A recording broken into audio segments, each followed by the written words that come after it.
You did too. We did. Let's have a good fight about that. Do you want to share your baggage, dear? In one paragraph. One paragraph. So my home of origin was basically a chaotic place that from the time that my mother and father got married, they were fighting with each other every day. And so what would happen in our home was that mom and dad would have a fight and then they'd leave. They'd split.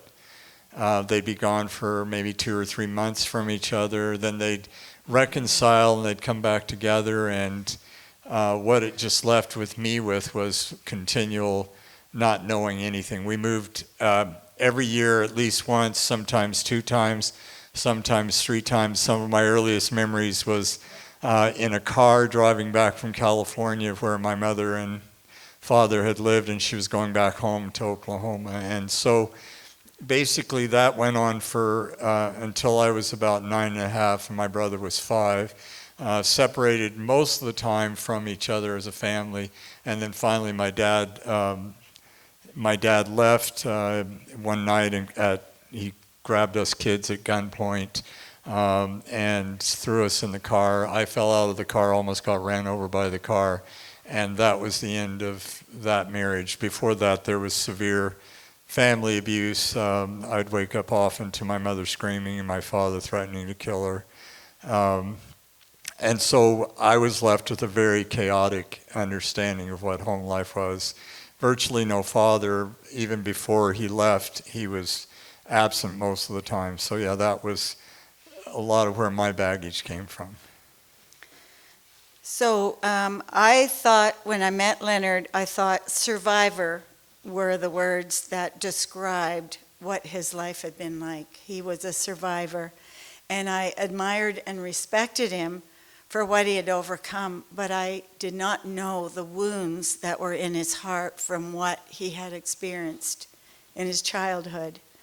My own personal baggage that I brought into the marriage was that my family is of European background. I was born in Holland. My parents went through the Second World War. They experienced extreme trauma in what they saw and what they lost. They basically lost their homes. My grandfather lost his business. They watched as their Jewish friends were being taken to the concentration camps. And so when we immigrated to Canada as a family, it was never talked about again, never, until my mother was quite elderly.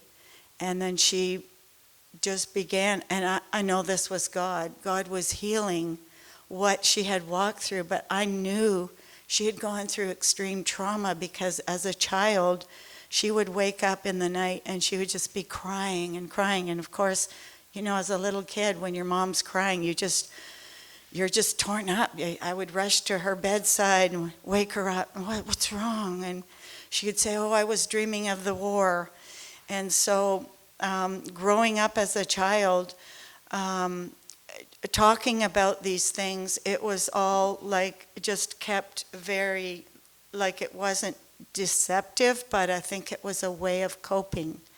And so I learned that way of coping. So when I came into the marriage, whenever there was a conflict, I would not be able to talk about it because I thought I am going to increase my ability to work through this conflict. And so I would avoid it, which as I'm learning is that only increases the conflict when you avoid it and you submerge it. Stonewalling is what it's called. So that's what we brought into our marriage.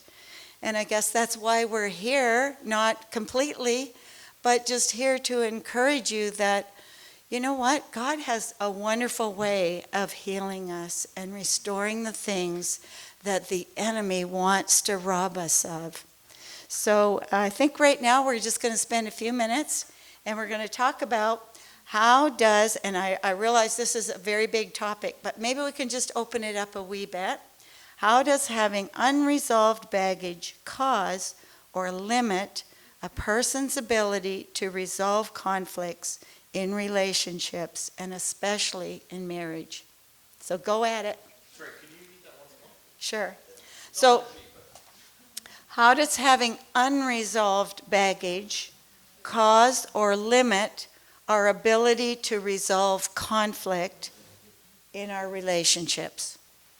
Is that good? Okay.